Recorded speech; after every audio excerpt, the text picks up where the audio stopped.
especialista, ele é mais do que especial e vocês vão entender por quê. Hoje eu estou trazendo aqui o professor, palestrante, conferencista, instrutor, com experiência em diversos eventos nacionais e internacionais, tem experiência e atuação em direito público e na administração pública, né? Procurador do Estado e ex-pregoeiro do TCE do Espírito Santo. E esse eu fiz questão aqui de complementar, ele recentemente criou a expressão aí do pregão express, né? Vamos receber hoje aqui com muito carinho o professor Anderson Pedra, por favor. Olá, Ricardo. Prazer estar aqui com vocês, com essa equipe da Forset, todos os colaboradores. É uma honra para mim estar conversando com você e poder trazer alguma contribuição, né, para aqueles que irão nos ouvir. Coloco desde já meus canais aí à disposição, nas redes sociais, Anderson Pedra, tanto no Facebook quanto no Instagram. Meu e-mail também, S de sapo, aspedra, @andersonpedra, tudo junto, .adv.br. E na forma que eu puder contribuir, sempre será um prazer. Vamos aí para esse bate-papo, né, Ricardo? Ver o que a gente consegue aí fazer hoje. Isso aí, eu já agradeço o seu tempo, vou pedir para colocar aí, desde já, os canais aqui embaixo. Super recomendo que sigam, conteúdo super relevante, tem sempre matérias sensacionais lá. Mas eu quero aproveitar esse tempo, professor, para falar, eu sei que é um tema que o senhor fala muito sobre sanções administrativas. Eu queria trazer aqui à tona, a gente lida muito com o público, com o licitante, e ele tem aquela impressão, né, de que sanções administrativas se aplicam só para iniciativa privada. E aproveitando a experiência que o senhor teve aí, Tribunal de Contas, né? Vamos falar um pouquinho sobre isso, sobre as sanções administrativas, né? O que o senhor pode trazer para a gente, por favor, professor? Bom, Ricardo, a sua colocação ela é muito interessante, né? Já tem aí alguns anos de estrada e é curioso que, conversando com o empreiteiro, com o empreendedor, com o empresário, ele acha assim, poxa, por que eu sou perseguido? Por que sempre tem uma sanção atrás de mim? Quer seja da própria administração, da contratante, quer seja o Ministério Público, quer seja os tribunais de contas. E aí algo interessante, Ricardo, né, que como a gente já tem uma experiência, ao longo da história não era assim. Então a gente está diante, assim eu espero, né, de um movimento pendular, né? Nós tínhamos, eu estou falando de um passado recente, 10, 12 anos atrás, não se ouvia falar em processo sancionatório. E por que nós não ouvíamos falar em processo sancionatório? Porque sequer nós tínhamos um contrato como sendo uma ciência. Nós não tínhamos as figuras, pasmem, né, alguns, do fiscal do contrato ou do gestor do contrato. E antes que alguém pergunte, ué, Anderson, mas como que era feita as coisas? Não, ele tinha que torcer para ganhar a licitação. Ganhou a licitação, pronto.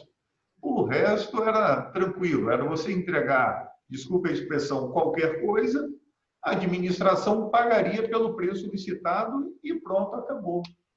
Você não tinha o papel do fiscal do contrato, muito mal naquela fiscalização meramente administrativa, de só conferir os documentos, mas fiscalização in loco, fiscal de contrato, gestor de contrato, de forma alguma.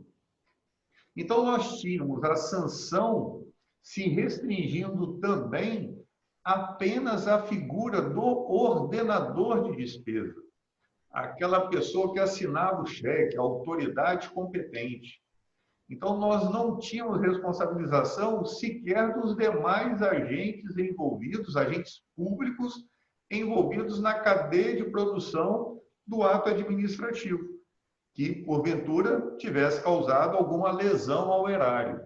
Então, não atingiria o fiscal de contrato, à época, né, o chefe de almoxarifado, hoje recursos de material.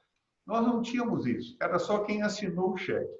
Pois bem, depois os órgãos de controle, e aí principalmente os tribunais de contas, na minha perspectiva, no comportamento positivo, digno de aplauso, eles começaram a analisar quem eram os responsáveis pela prática do ato. Todos aqueles que participaram da cadeia de produção do ato. Tanto os agentes públicos, inclusive os agentes privados, que, teoricamente, hipoteticamente, contribuíram para aquele ato viciado, aquele ato ilegítimo. E aí, então, é curioso que antes, né, e o Ricardo mencionou minha experiência no Tribunal de Contas aqui do Estado do Espírito Santo, isso ocorria no Brasil inteiro, inclusive no TCU. Há 15 anos atrás, se você fosse olhar um processo no Tribunal de Contas, só quem respondia ao Tribunal de Contas era o ordenador de despesa. Então, era um prefeito, era um secretário, era o diretor de uma estatal, mais de ninguém.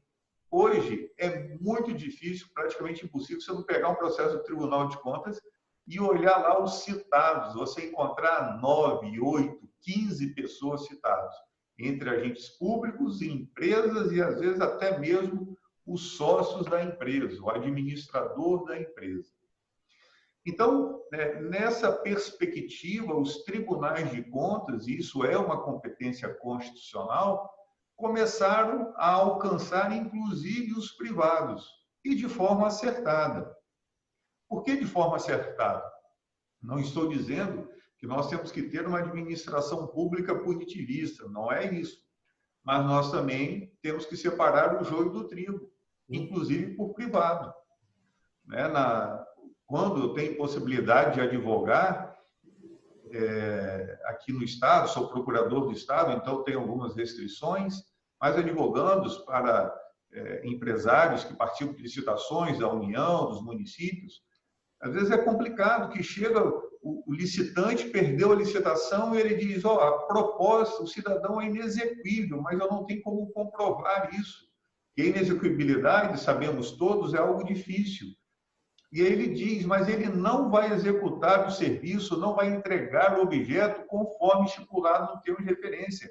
Ele vai entregar algo muito ruim.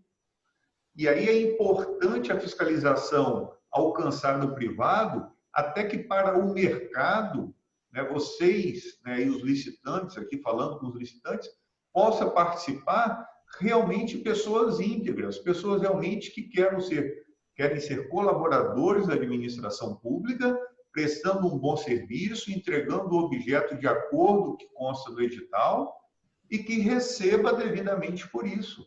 A gente tem que acabar com essa tensão e essa aceitação que na licitação pode tudo. E aí o cidadão, naquela política, que eu sempre brinco, vamos jogar o barro para ver se cola na parede. Eu sempre digo isso, Ricardo, em nossos cursos, quando eu falo de fraude, quando eu falo de vícios, às vezes aquela situação que o fornecedor tenta entregar algo falsificado para a administração pública descobre e ele, desculpa, vou trocar então o lote, eu peguei um lote errado. E aí eu digo, não, você aceita ele apresentar um outro lote, agora esse produto falsificado, você não pode devolver, porque senão você vai estar, vamos dizer, sumindo, desaparecendo com a prova do crime. Sim. Porque aquilo é uma falsificação.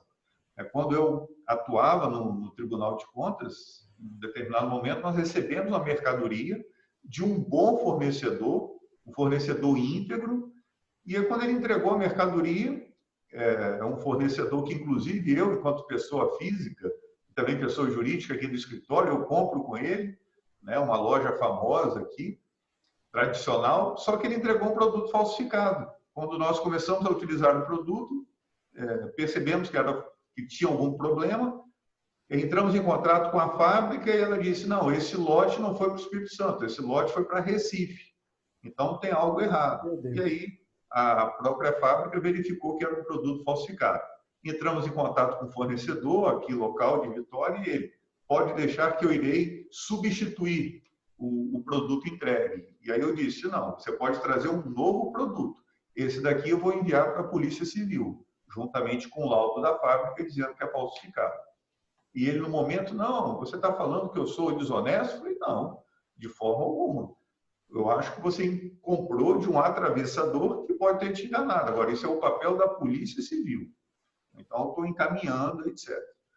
Então, esse lado sancionatório, investigativo, ele é importante, tanto para a administração pública quanto para o mercado, para que os fornecedores, os empresários sérios continuem no mercado. E aqueles que estão aqui para fazer coisa errada, para ficar competindo de forma desonesta com quem é sério, apresentando um preço que, na verdade, não vai honrar com aquilo que pretende a administração pública, essa pessoa não é interessante para o mercado. E aí a sanção se apresenta, eu acho, como um instrumento, em qualquer de suas espécies, quer seja a multa, a suspensão, a declaração de inidoneidade, o impedimento, se apresenta, eu acho, como ferramenta importante, de certa forma, para dar uma limpada no mercado e que sobreviva apenas aqueles fornecedores realmente íntegros, legítimos, que queiram colaborar com a administração pública e com o mercado em geral. E o senhor comentando aqui me faz lembrar também que o licitante ele tem aquela impressão assim, mas ele não conhece os desafios, né, que o gestor público tem aí também, né? Por exemplo, a história aí que o senhor comentou, tenho certeza que aquele empresário não queria enviar esse tipo de mercadoria, mas acabou chegando aí. E o gestor, cabe a ele também, né, fazer essas identificações e dar essa sequência aí, né, professor? O gestor ele não pode, né, dispensar, ele não pode prescindir de adotar uma conduta como essa. Eu lembro na época o fornecedor disse, mas doutor Anderson, não precisa disso tudo, vamos resolver o problema da melhor forma. E eu disse para ele, mas essa é a única forma que eu tenho para resolver o problema. Eu recebi um documento, o documento está falando que esse produto é falsificado. Se eu não adotar as medidas necessárias, eu posso ser responsabilizado e sobre você e sua empresa sempre irá pairar a dúvida, né, de quem que fez algo errado. Então, é melhor que as autoridades esclareçam isso, né?